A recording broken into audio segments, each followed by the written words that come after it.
This captivating creature is a lionfish. They're beautiful indeed, but beware, needle-sharp venomous spines pack a nasty punch. Native to the Indo-Pacific, lionfish are now an invasive species across the Caribbean and much of the western Atlantic. They've spread out in all directions, millions of square miles of ocean.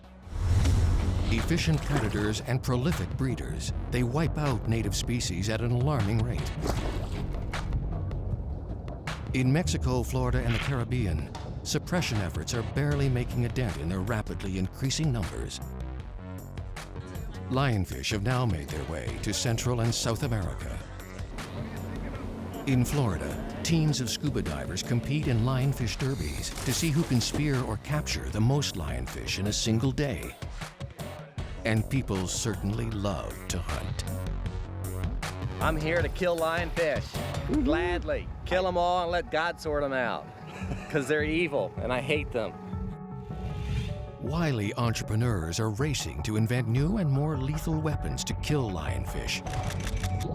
Conservation groups are focusing significant resources on controlling the lionfish invasion. Scuba divers, spear fishermen, and government agencies all are united in their efforts to wipe out this destructive species. It's all-out war on these toxic invaders.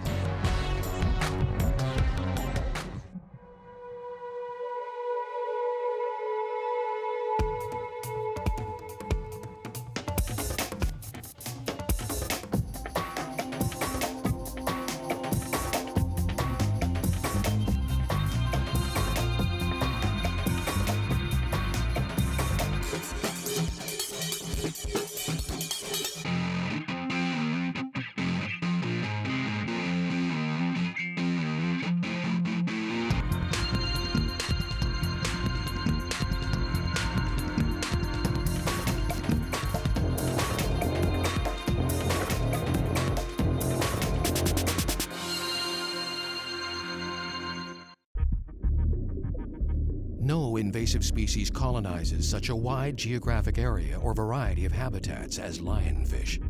They're everywhere, right from the surface down to a depth of 1,000 feet. As an invasive species, they're the perfect biological storm.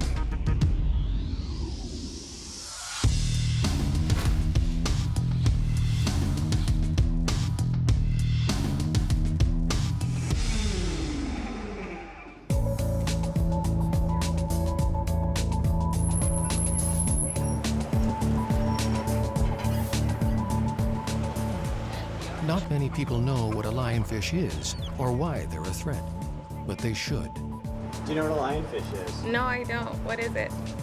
Do you know what a lionfish is? No. No, I have no idea. Never heard of a lionfish. I think its face has like whiskery fins. I think they're very vicious. I got a lionfish under my boat. It's about as big as this basket. Probably tastes better though.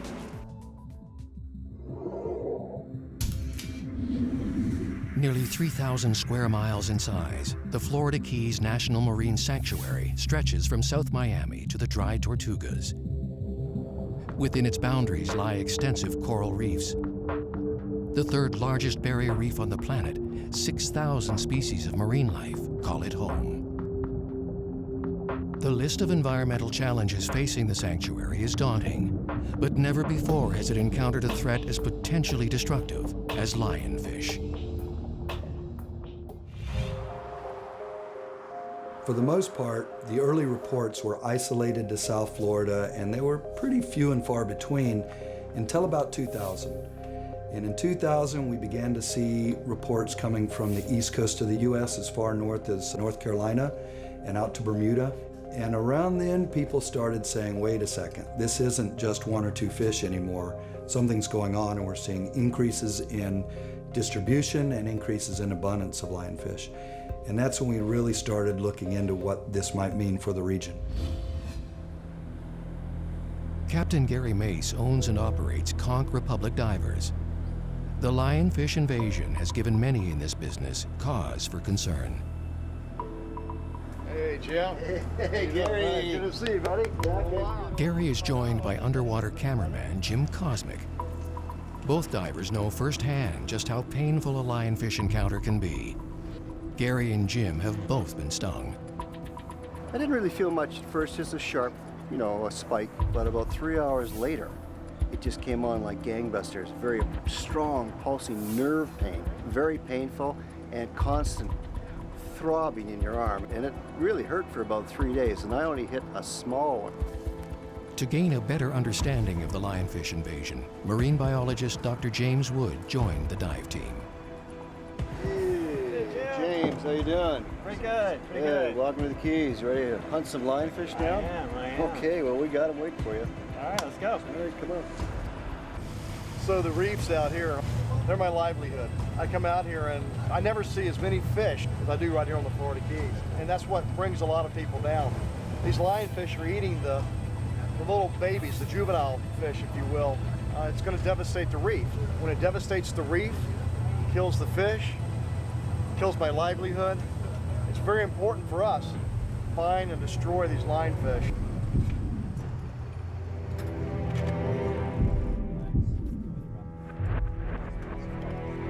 Supposedly these gloves are lionfish proof.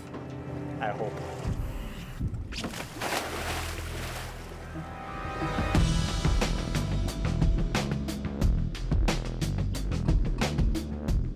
The Eagle is an artificial reef, a ship purposely sunk to attract marine life and scuba divers. There's lots of dark corners and recesses, ideal places for fish to hide and to hunt. It's perfect habitat for lionfish. Because the wreck lies in deep water, the team uses rebreathers, high-tech equipment that allows the divers to venture deeper and stay underwater longer. After just a few minutes, they spot a lionfish. It makes no attempt to flee and seems to be unafraid of divers. But it's currently illegal in the sanctuary to spear fish while using rebreathers, so this lionfish is safe for now. To collect and spear lionfish on the shallow reef, the dive team switches to regular scuba gear. With clear capture nets, Gary traps his first lionfish.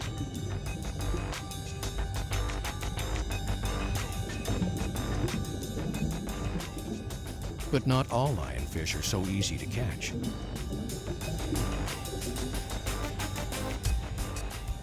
After a few escapes, Gary turns to a conventional pole spear, and the hunt really begins.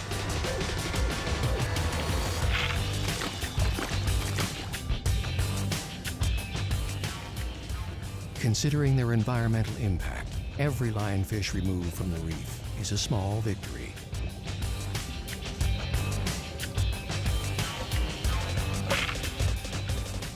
Pretty neat following Gary around, watching him capture the two methods, one with a spear, the ones that we couldn't bag, and the ones that are out on top of the reef, we tried to bag them, and Gary got a few of them.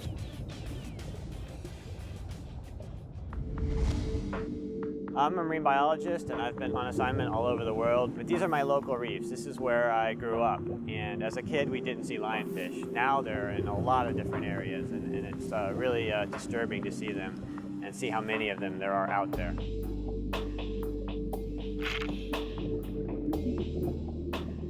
South Florida has a lot of invasive species, pythons, iguanas, and tilapia. Pythons are a real problem in the Everglades, but they're mostly restricted to the Everglades. Lionfish, on the other hand, are broadcast spawners. A female lionfish can put out 2 million eggs per year, and those eggs go up into the currents and then gets distributed all over the greater Caribbean area, lots of different countries. Here we go. How'd you make out? Not bad. We got 3 more monsters off the reef. We did great. We saw a bunch. We got 3 in the bag. Success. There's a way that they actually tell the age of these things.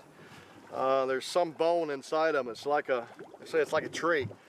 They can actually measure the size of that. And I guess it's like counting the rings. Now these guys, I'd say they're probably maybe a little more than a year old. What I'm going to go ahead and do first is cut these spines off, make it a little better for us to grab. So we just take the scissors and cut the spines off. Now there's still venom inside underneath the skin there on the spines, but we're taking the sharp needle point off, so we won't have to worry about getting stuck, hopefully. And he's not so dangerous now. He won't be eating any more fish off our reef, that's for sure. Jessica Pulfer is the director of Marine Lab, a research and educational facility in Key Largo. Hi, James. Nice to meet you. Nice to meet you, too. I brought some lionfish with me. Awesome.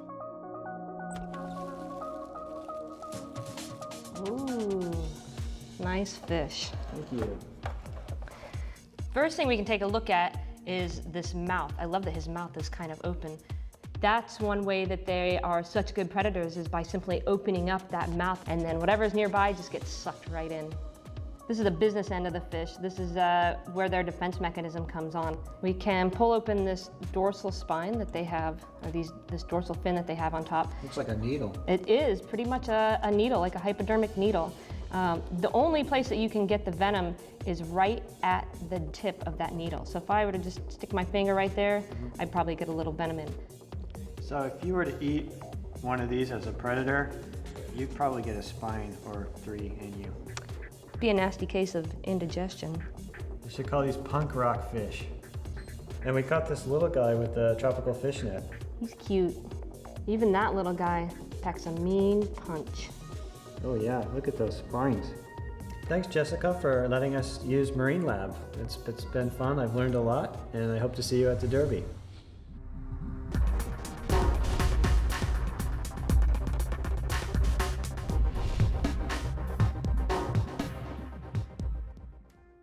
It's Derby Day in Key Largo. A dozen teams from across South Florida are here to capture, spear, and to kill as many lionfish as possible.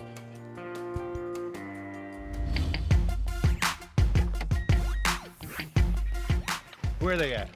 We're ready. We are ready, my man. We got the frappers, we got the catch bags, we got a beautiful day in Key Largo, Florida. We got the frapper. We got the captain's version here. It works very much like a bow and arrow or a slingshot. We like to call it old technology wrapped in a new package. Prepare to be controlled. Resistance is futile. I'm here to kill lionfish. Gladly. Kill them all and let God sort them out. Because they're evil and I hate them. It's open season on the Invaders. No bag limits, very few rules. An all-out offensive against public enemy #1. Get some air on board for people. Captain's got to find them. And yes, they are widespread throughout Atlantic and Caribbean, but it's no guarantee we're going to find fish on every dive. So, no guarantee. Between our girl over here with local knowledge and Mike with local knowledge, we're going to find some fish, aren't we, hon? Yes, yes. We're going to head out off Key Largo here. We're going to get into an area known as Hawks Channel. This is a pathway, if you will, out in the ocean that parallels the shoreline of the Florida Keys. Okay. Yeah. Good plan.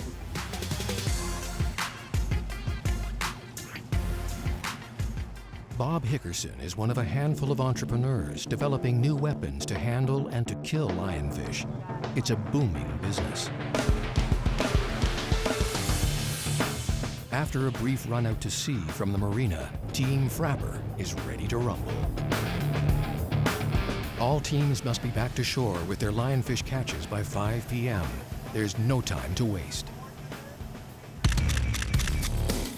It's 8 a.m. and Team Salty Dog is off to a very late start. Both Team Frapper and Team Salty Dog hope to dominate the competition, but a lionfish hunt is at best a crapshoot.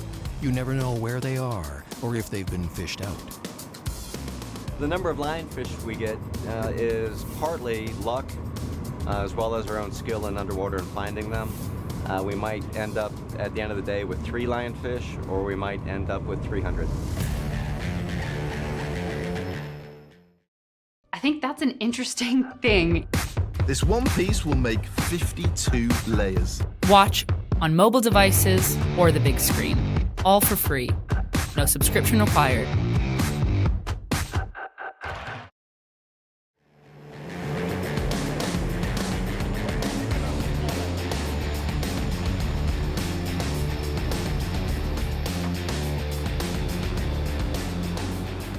Hey, Dan? Yeah. Just grab a mask and fins, no scuba, and just jump in and take an eyeball. All right. We're close to the mangroves. A lot of juvenile fish hang out. Shallower water. Right now we're like an 8 foot of depth. We're just checking to see if we can find a rock formation. Topography is grassy plains. Something this area is known for, but not what we're looking for. So we're gonna go try something different. Dive, dive, dive.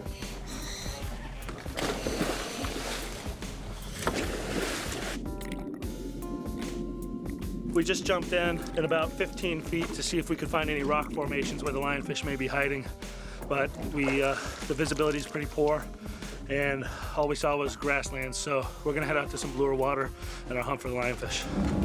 Yeah. It's gonna get much better when we go deeper. Yeah, I hope we just find one. We'll find more than one. We just gotta go deeper into some blue water.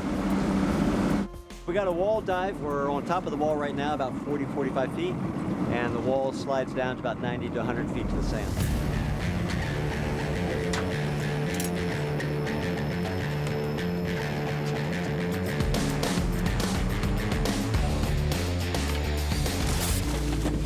As a safety precaution, divers deploy marker buoys. The buoys indicate where team members are and also let other boaters know that divers are just below the surface.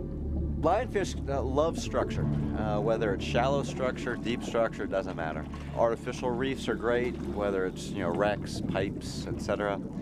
They like ledges, anything that gives them up out of the current and secure. Usually wherever lobsters are. Even though sonar profiles showed the right topography for lionfish, Team Salty Dog's first few dives resulted in nothing more than a curious sea turtle. I mean, it seems like ideal lionfish territory. Excellent structure, excellent ledges. They're just not here, which means other divers have been, either today or past month or so.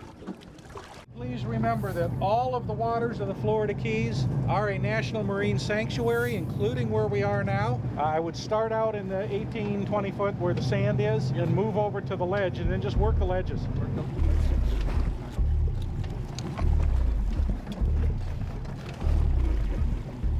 Hey, there's the competition. Look at them.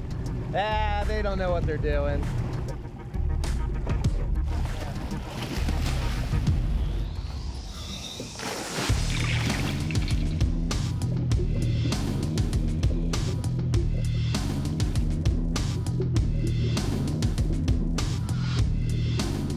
The first few dives for Team Frapper also proved to be a bust.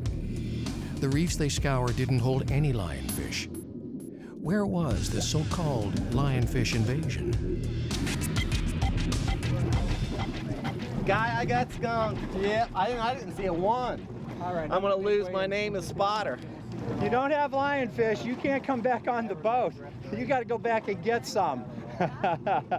Perfect habitat. Somebody's already cleaned it off. Didn't find any. Found a lot of other cool stuff. It's evident that spear fishermen and divers are effective in controlling lionfish numbers. The problem is, there's far more terrain, millions of square miles, that is not visited by scuba divers or is too deep. That's where lionfish seem to be thriving. Both teams decide to try their luck in more remote areas where scuba divers rarely visit.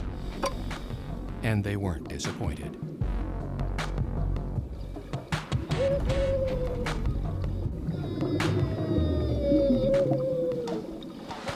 At last, the Salty Dog's luck changes for the better.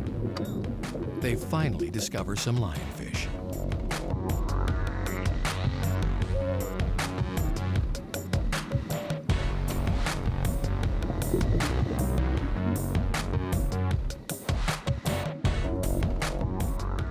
The tallest structure in the whole reef we went up to, and there was 1, 2, 3 lionfish. I told you there was an invasion. I got them all in the last like 30 seconds of the dive. Nice. I killed all 3 of those when I had 500 pounds of air. I was quite literally starting to pick them up, and I saw one. So then I'm like, oh well. I did call this my lionfish killer because I bought it a month ago and I've killed 187 so far. So she's a lethal little girl. All right, we got a spot. First 2 turned up negative. This one sounds very promising, somewhere around 50 to 80 feet.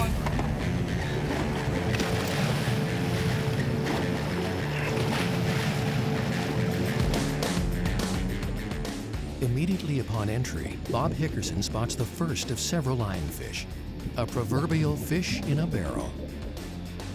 First one you and I came upon, that small one in the barrel sponge, and man, it was like perfect setup. The frapper's luck also changes. Their last 2 dives turn into a shooting gallery. Most lionfish don't make much of an effort to hide or avoid divers. Their defensive spines are generally quite effective and deter most predators. But not these hunters. Oh, look at that. Way to go, Bob. He was deep in underneath the coral head, hanging out. I called Mike over because he had pole spear with him and needed a little more reach.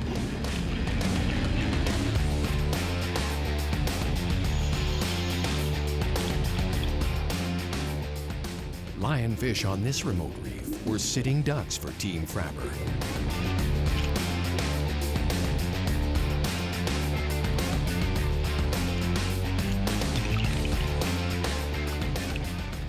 The last coral head, there was 3 big ones in it. So we were basically on both sides because there was like a tunnel going under.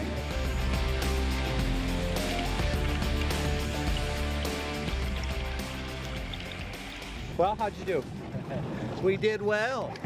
As a We team, did well. yeah. You brought a lot back from this spot. Yes, everybody came back with something in their bag. I tell you what, that last spot, she missed the count. There were 5 big ones under that last coral head. And we got them all. I can keep my title now of spotter. There you go. Yes. And it just was non-stop. Spotter, nice one on that big one. Carol, good spot, man. Good spot. This is the catch of the day. Maria brought back to the boat. She was in about 30 feet of water when she got this one. It's a nice one. Yep. It's one of the bigger ones I've seen of recent. That's for sure. On the tool, on the frapper itself. 6, 7, 8, 9. Bastards. Great day on the water here in the Keys. I think we got a real good shot at the largest category. Definitely have a contender. All right, it was a good day for us, but a bad day for the lionfish. A little bravado is in order. Team Frapper did quite well. Meanwhile, Team Salty Dog is running late. They've only got a few minutes to make the Derby cutoff time.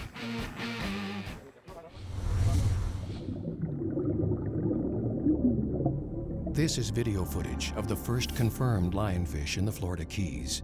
It's difficult to believe the date. It's not that long ago.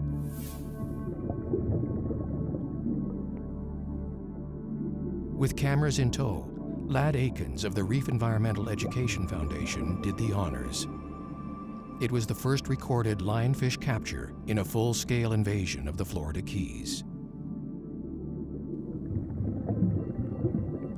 One of the big questions surrounding lionfish, and perhaps something that will never be fully understood, is how they got here in the first place.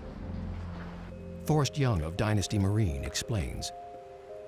I believe that this came from some type of either a home aquarium or an aquarium release, whether it was a well-meaning individual with a pet who didn't want to euthanize it when it outgrew the confines of the tank, or some other situation where these animals got into the wild. But it seemed to spread from the Miami area north and south.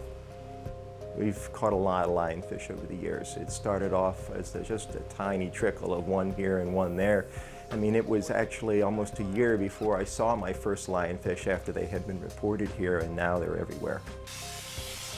Once a fish becomes established, taking 50 or 2,000 or 5,000 fish really isn't going to make any difference. In order to eliminate this species completely, you probably have to get almost every last one, because I believe in my heart that this introduction started with only 1 or 2 fish.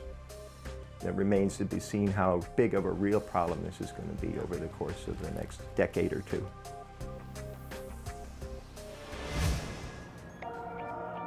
The lionfish invasion has spurred demand for new equipment in this diving superstore. Just like other sportsmen, lionfish hunters need weapons and gear. These are what a lot of people are going to be thinking of when they're thinking of spear guns and spear fishing. These big guns. These are meant for open water, big fish. You want to go for big papa grouper, this is what you want. But when you want to get up close and personal in the reef and shoot a little lionfish, probably overkill. I think I need a smaller gun. To use the lionfish pole spear like any other pole spear, all you do is hold that elastic under your thumb, reach that elastic all the way up to the top, and then when you're ready, let it go. These are the nets that you could use to net a lionfish. If you do take the class to do it within the sanctuary areas, this is what you gotta use. The nice thing about lionfish is that they tend to sit pretty darn still. They don't move too much. So when you're hunting your lionfish, a lot of people like to wear puncture-resistant gloves just because of those lionfish spines. They're very, very sharp, very fine, like a needle, so the gloves are going to help prevent any accidental sticks.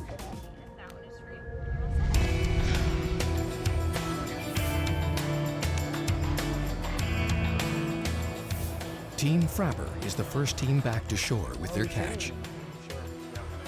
It looks like Team Frapper just got in, so we'll go ahead and get them scored and we'll take their maps and we'll see what they brought in. You guys all good today? Everybody came back. It was close. One of the gals almost got it. Oh, we got some nice ones in here. Oh, that is a beast. That thing is so big. All right, very nice. All right. Each lionfish is measured and logged into the reef database. 272. Every piece of data collected is valuable information in the fight against this invasive species. 134.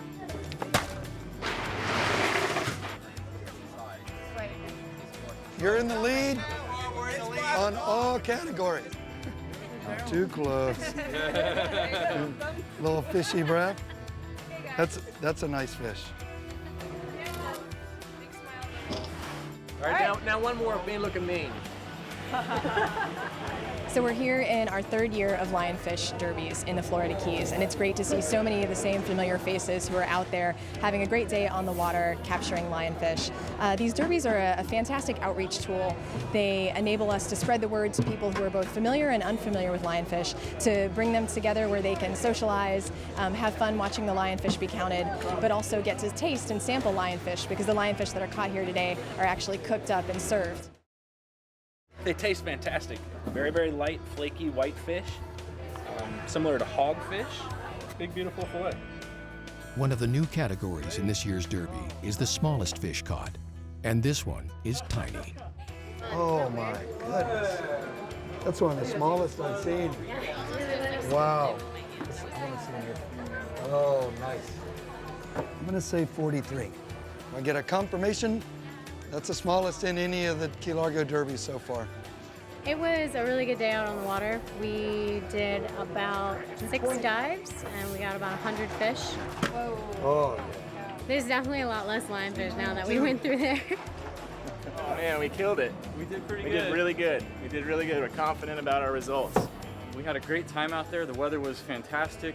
We went to probably about 80 spots free diving, and we got a whole bunch of them. We'll see how many we got. We covered probably 70, 80 miles, something like that.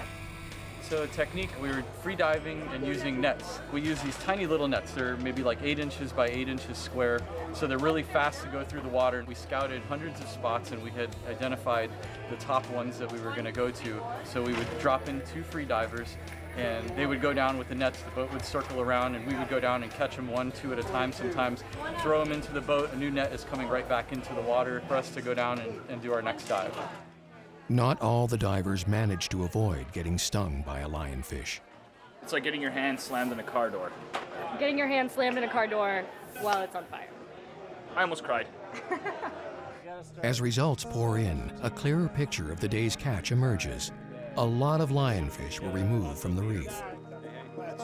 Team Salty Dog makes it back to the Derby with just a few minutes to spare. The last place we went, it didn't really look like there was going to be that much. But lo and behold, we got 6, and we got them all in the last hour. A dead lionfish is always a good lionfish, regardless. Whether you get 6 today or 300 tomorrow. It's all good. 136, 161. Each tagged fish garners an extra $50 in prize money and lets Reef know exactly where the fish were caught. The teams must report their capture sites with GPS coordinates. That's a tag that came out of one of the fish from this team. Yeah, that's a tagged lionfish. Tag number 655. Got it? Okay, good. Random lionfish are dissected to see what they're eating. In this one stomach, we have 5 different fish that are inside of it, and their stomach can expand up to 33 times its own size. So they'll eat pretty much all day, every day, whatever fits in their mouth until their stomach is as full as it can get, and then they'll pretty much wait until it gets digested and then just go and eat some more. And they'll eat fish whole, so you'll see all sorts of stuff, from blue crab to snapper, grouper. So far, Team Strategery's impressive catch is the front-runner for most lionfish, and they did it all without spearing a single fish or even using scuba gear.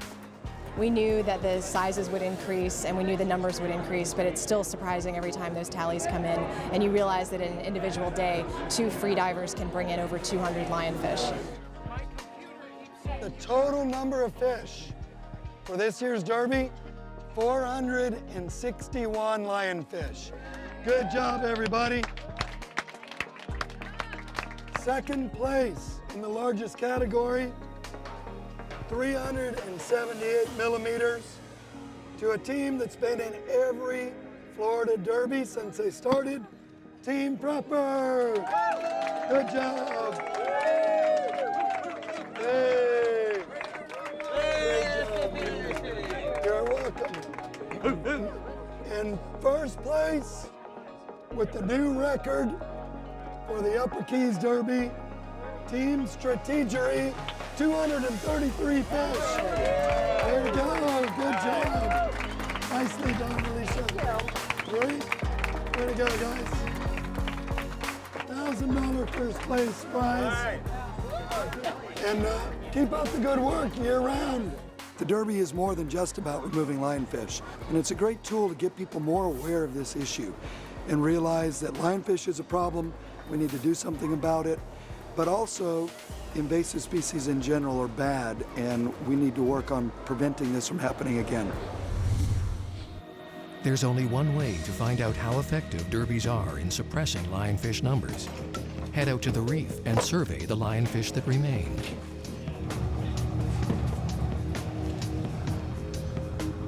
Lad Akins and his team revisit some of their pre-derby survey sites.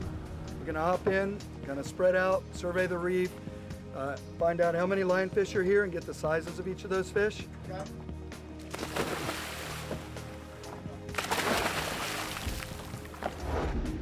The first order of business is to measure the size of some of the remaining lionfish.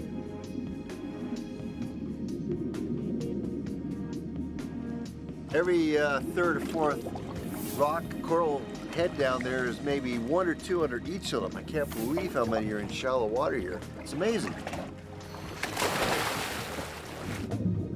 One of our recent lionfish derbies, the derby brought in over 1,000 lionfish in a single day event. And we calculated the consumption, what those lionfish would have eaten over the next year's time if they had not been removed. And the results were pretty astounding. Somewhere between 2 million and 8.8 million prey fish would have been consumed by those 1,000 lionfish over the next year's time. Tagging is another tool in the fight against these invasive fish. It helps the reef team track down lionfish distribution and migration. The tagging to me was really interesting. They're actually tagging the animals underwater, so they're not bringing them up to the surface. And that's important because then they can tag them at any depth. Fish have a swim bladder, so that air expands as you bring them up. So if you're working really deep, you can't really bring those fish up to the surface. This is one of those sites that before the Derby we had seen quite a number of lionfish and tagged quite a few as well. And we just did another survey on the site and we still saw a lot of lionfish, including some of those that were tagged. So it's pretty obvious that nobody's been to this site during the Derby. Gary Mays found out yet again just how difficult it is to handle lionfish safely. When I was taking the lionfish off the spear in the bag, I put the spear this way and pulled it back. Well, one of the spines got me right there on that finger. Unfortunately, on that last one, Gary took a little sting, so he aborted the dive, came up, made a safe ascent, which is good. And right now we're gonna get him some hot water and get that hand soaking in the hot water so we can denature that venom and get him back to feeling good. I was really surprised to see the number of lionfish that were on here.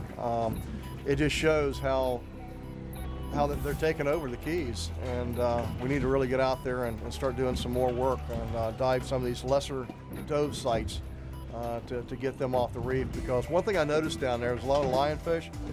The little bitty fish weren't around, so you know that the lionfish are probably cleaning them off.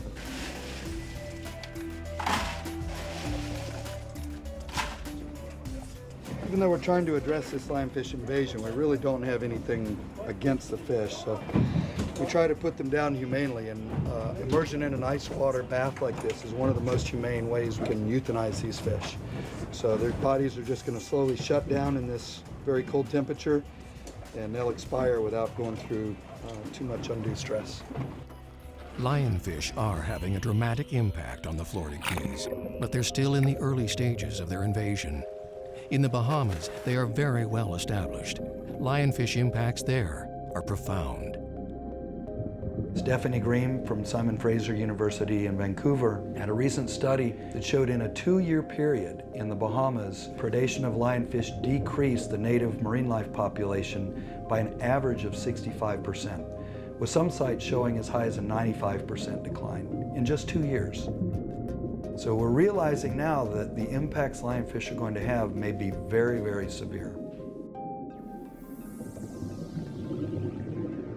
While we're pretty sure that we are not going to be able to eradicate lionfish, there are some really positive notes in local control. And what we're finding is that active removal programs on a regular basis can bring the lionfish numbers down significantly to the point that they're not really impacting the system. And I think when we look long term and look into the future, what we're hoping for is to minimize those populations, at least in key areas, and allow nature some time to come up with its own biocontrol mechanisms, or at the least, buy some time for new technologies that may be able to affect change on a much broader scale. Scuba divers and competitive derbies help to suppress lionfish numbers, but to manage their explosive growth, most people agree that some form of commercial fishery needs to be considered. Lobster fishermen are finding that lionfish are attracted to bait and are sneaking into their lobster traps. You want to see some lionfish? There you go. I never saw a lionfish in my life until about 3 years ago. I think we caught 32 and we reported each one. It was a big deal to us to get a lionfish. I think I got the world's record at the time, which ended up being like 32 lionfish in a season. By the second season, we were up to as many as probably 50 a day of lionfish in our traps, and we started seeing them a little more in the deep water. So I said, I'm gonna take these around to the restaurants. So we carried them up and down the Keys to the chefs at the different restaurants, and now it's starting to expand to other restaurants. I sold about 6,000 pounds of lionfish last year off the boat. At $6 a pound, so it became a pretty lucrative little enterprise. The lionfish are coexisting with the lobster, obviously, because we're fishing for lobster, we're not fishing for lionfish.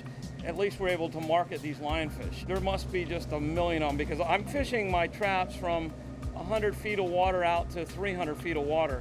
And the deeper I go, the more lionfish I see. The deeper you go, the bigger they seem to be also. It's pretty incredible. Man, they're getting so big. My God. I don't know what they're eating, but they displace the lobster. What happens if you get 3 or 4 lionfish in a trap, the lobster really don't want to go in with the lionfish. You might get a couple of lionfish in with a lobster, but the lobster don't want to go in with them lionfish. I don't know why. Nature usually takes care of itself, so someday, somehow, something will eat them up. So if not, I don't know what the end result's going to be here. You know, bad for the reef, but great for the restaurant. This was nice on the plate. That was huge. You know, I'll take everything you got. I said, what I've got from you already is already gone. And that's going to, when we have to tear this to 0.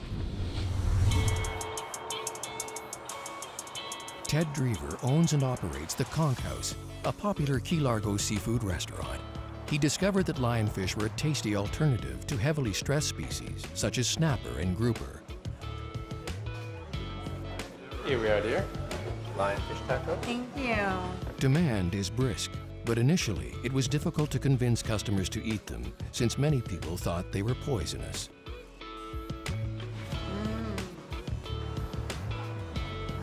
All right, and this is today's catch. I got these from Nickel Seafood. So what I like to do is I actually like to skin these fish before I fillet them. I actually go ahead and trace it out as to what I want the fillet to look like. I know what I expect to get. Turn it over to the chef. So this skin pulls off very nicely. This is going to be the fillet that we're looking for right here. Work this off here. Oh, the people love this fish. This fish is a nice, mild, very similar to hogfish, which is one of the local delicacies down here. Cut off this bones, and that's what you're looking for. Just a nice fillet right here. This fish here have a very nice taste to it. Every single person who coming in here, they all talking about this is the best fish they ever have. Let's say I have 40 pounds. Less than a day, they're gone. You know, we always have people coming back for more. So this one is ready to go. There's a lot of people who are confused about lionfish when they come in. They actually are scared to eat it. They've got fears built up on something. A lot of people actually say lionfish is poisonous. Oh, they would never eat this fish. It's not poisonous at all. It's actually venomous, and venomous is harmless when digested. But it's actually the quills that hold the venom, not the fillets themselves, not the meat. The meat, really white, really mild, delicious, delicious fish, and absolutely harmless. The reviews are amazing every time.